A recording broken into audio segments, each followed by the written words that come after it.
I have family members that voted for Trump. My biggest confusion with the election was, one, I've never seen a group of people, and majority of the Latin American, Latino Americans here in the States are voting for Trump, and when they're voting for against their own interests. I know for a fact voted for Trump. Exactly. They have family members that are not documented. Disowned. And they tell me it's better for the economy. But that's a lie. President Donald Trump first promised no tax on tips during a 2024 campaign stop right here in Las Vegas. It was at Javier Baraja's restaurant El Toro y la Capra where that pledge was unveiled. In the kitchen at El Toro y la Capra, sopa de fideo. Lunch prep runs full speed, but behind this normal steady rhythm is a battle to keep the doors open. We all having a hard time right now. The restaurant workers Nearly 2 years ago, Donald Trump stood here before becoming president, pledging no tax on tips. Now owner Javier Baraja says the promise hasn't touched the reality he faces.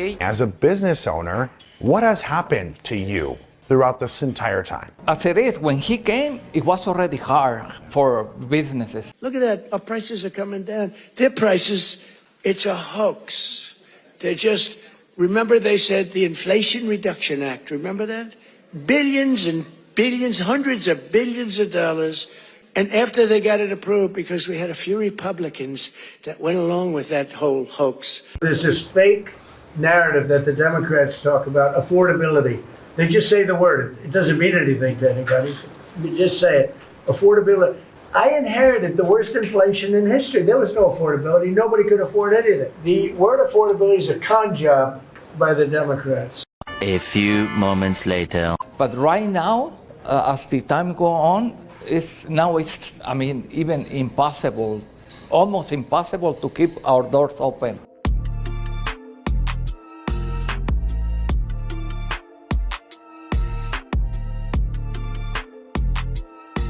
The story that you just saw, I came across, and I was reminded of something that happened recently. You had the CEO of Roberto's, the Mexican restaurant where it has the burritos, okay? That CEO has been a supporter of Donald Trump and basically continues to support Donald Trump. And what happened? He effed around and he found out. So now people are like, I'm not going to Roberto's. And, I saw some of your comments on one of the videos where I talked about that, and people aren't going to Roberto's. Today I'm going to be reviewing another video from the channel called Woke Politics about Hispanic people, Latin people actually realizing, more importantly, Latinos for Trump, actually realizing something about Trump. We have much to discuss. Let's strap in. Let's get after it. Dear Latinos, being racist to other Latinos, indigenous, and black folks will not bring you any closer to the whiteness that you crave so much. And if this message bothers you, then it was probably meant for you. Another Latino for Trump just got their happy ending. This is Mario Guevara, a news reporter based out of the Atlanta area who is very pro-ICE and very pro-MAGA. And like most Latinos for Trump, he really thought he was white. He thought they would accept him. He thought he was part of their little group. But to Mario's surprise, he recently found out that he's not that white. Mario is currently in his native country of El Salvador because he got deported. But it doesn't end there for Mario. He actually got the Latino for Trump special. Not only was he recently deported to El Salvador, but he was also held in an ICE detention center for 100 days. Yo, you cannot make that one up. How is it that you all fell for this shit? Listen, if you go watch my videos, one thing that I continue to bring up, one of the things that stands out in my mind about why this man can't be supported, COVID is a big one. I talk about that one all the time. I lost friends because of COVID. Seeing those kids in cages, seeing those kids separated from their parents, and then you have these Latinos who bring their racism over here to this country, thinking that, well, I work hard, you all need to work hard. We've been working hard. We have all these barriers against us, and we've been trying to tell y'all that, but y'all don't see that. You want to be white. But you know what? They treated you just like they've been telling you.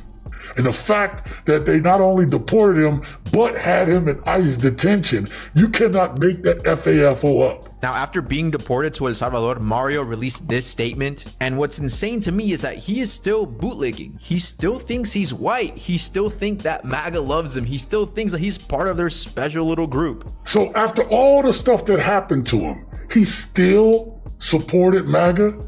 He still believed in that man? Oh yeah. This is why black people are not really, that's why black people are not having empathy with you all. Because you all are too stupid. You all are stupid as shit. The lack of intelligence in this country, the lack of literacy, the lack of critical thinking skills. There's a reason that Trump wanted to get rid of the Department of Education, because he needed more stupid people like this dude. Anyways, for all Hispanics, Latinos, and Mexicans that voted for Donald J. Trump, I'm so proud and honored that we made our voices heard. That no matter how many insults the Democratic Party threw at us, or how many Hollywood stars they threw at us, or how many fake promises they threw at us, the Hispanic, Latinos, and Mexicans voted for life, defending the unborn, voted for Christian principles. We never denied God. Like Judas, we stood by him. We voted with a Christian conscience and said yes to life, yes to Christian principles, yes to children of God and their innocence.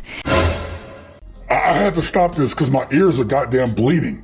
So you want to make it about the Christian principles. This is what y'all said. But y'all voted a man in who did not put his hand on the Bible, who cannot quote one Bible verse, who likens himself to God, who, instead of having compassion for his neighbors, to love his neighbor as himself, he put your kids in cages. And you all thought that, well, he's going to go after the criminals. You are the criminals. Your president just started a war. This is your time to show him how much you really care. Okay, make your people proud.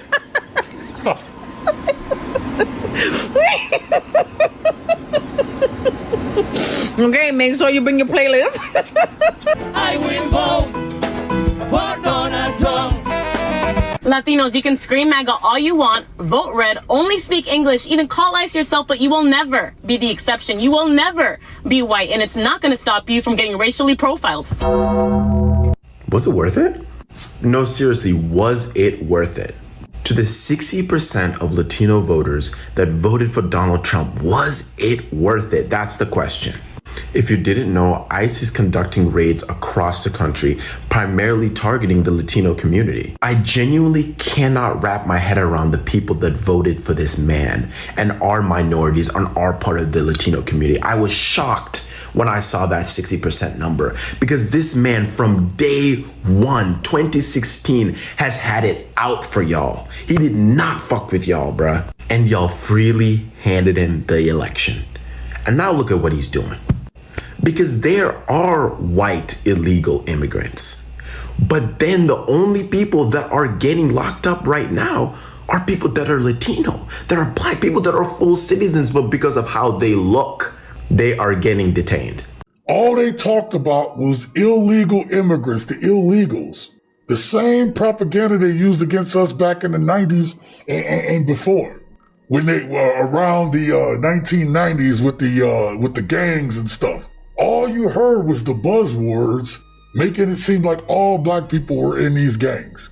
And then when our people in the 80s, when crack cocaine hit the streets, they said that we were criminals for being addicted to drugs that they pumped into our neighborhoods. This is why we have a distrust of these people, because we know how far they'll go to eliminate us out of the discourse. At the end of the day, there are white people, a good number of them, that are here overstaying their visas. But you didn't hear a damn thing about that from Trump, which shows the racist policies set forth and put in place by his racist administration to include Pete Hegseth and Stephen Miller. Yet, this is who you voted for, and now you got what you asked for. You didn't f*** around and found out. I just realized something today. this country will spare no expense, meaning spend you and our tax dollars to keep it white. Let's call it what it really is. You're talking about 88 to 300 billion to deport a group of people. I'm okay with deporting the criminals and those that don't apply, but a whole family, remember, no expense. Have a great day. Dear black people, if you got a Hispanic, Latino neighbor that voted for Trump and their family don't have a fucking citizenship, call ICE. Get them all. Call ICE on the motherfuckers. You don't get to play with people's life and then determine how they respond. That's not how life works. You make your decision, but you don't get to pick your consequence. I have a message for the Hispanic and Latino community. I respect your culture and love your culture. But that's what makes me so sad, is because clearly y'all have forgotten the beauty of who you are. This is going to piss off a lot of Latinos, but here we go. Latinos, we got a lot of anti-black racism in our community. And we usually let it slide because it's our family saying this racist shit. And I'm going to need y'all to start calling out your family members. Because all you Latinos seem to forget that we Latinos also have black ancestors. We also have ancestors who were slaves in Latin America, who came from Africa. Just because you are not an Afro-Latino does not mean you do not have African ancestry. Black people are our family. We gotta stop the racist bullshit and start working together. Like, this shit really proved that black Americans was right this whole time. Like, I really hope y'all immigrants are seeing that us black Americans was right this whole time. Let me tell y'all, so y'all know how, like, all these Hispanics, all these black people from other countries, all these different groups of people come to the United States and they laugh and point fingers at the black Americans. Black Americans this, black Americans that. You know, they always keep saying, y'all been in this country for 400 years. You know, black American community, my grandparents came here with nothing. And now our community is surging ahead of the black Americans. And black people in America, we keep trying to tell y'all other groups of people get funding, get loans, get grants, get opportunities because America was looking out for y'all to smite black Americans because they were angry at our grandparents for changing the country. Hey, can y'all tell me why people feel the need to explain why the fuck they voted for Trump now all of a sudden? We don't care. Like, nobody cares why you voted for him. Like, to be honest, because the deed is done. There's no need to sway anybody. If that's what you voted for, that's what you voted for. We sitting back, we chilling. We ain't trying to convince you otherwise. We chilling, and we gonna let this shit burn. We gonna let all this shit burn, and we gonna sit back and watch it. I just wanted to tell you guys, from a Latina, I think, and you're not gonna like what I'm gonna say, or maybe, but I think this is a good sign for you guys. I know you're disappointed. I'm disappointed, but I think this is a sign for the black community to know that you guys can come together and unite as one.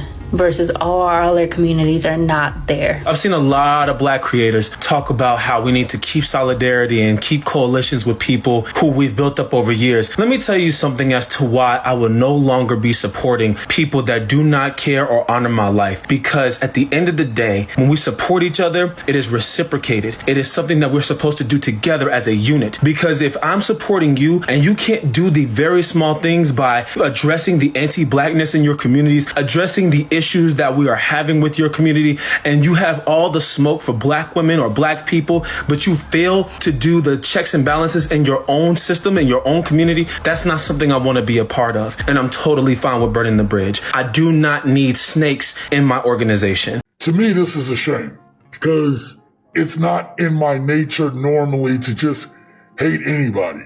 I don't want to be on my bad side when I do, but I give everybody a fair chance. And when you show me who you are, I could cut you out of my thoughts and I'll sleep like a baby. Because I would rather be around people that's got my back than to be around a bunch of snakes in the grass. I'd rather a few people that I trust than to be around a bunch of people who just keep keying in my face. You'd be a fool to want that. All the empathy, all of the sympathy that I've had for the Latino people, the Hispanic people, I've been a part of your communities. You all have been familia to me. Amigos, amigas. And it's a damn shame that we've been divided so much that you all think that you all are better than us, that you all weren't going to be the target. And you can sit here and say that, well, you all are going to be the targets. We've always been the target. The fact that you all can't see that shit and you were too blind to see it, well, it's not our fault now. I'm gonna tell you something. If you're an ally, be an ally, and I'll be there with you. But if you're not an ally, I'm not gonna go easy on you. I have no sorrow or sympathy for you all anymore, and I'll use my platform to let y'all know that. If you show hate on me, I'm gonna show hate back to you. If you hate on me, I'm gonna come right back at you. And now, don't ask black people to have your backs anymore. You're gonna have to show us that you've got ours. Stay vigilant, stay engaged, stay revolutionary.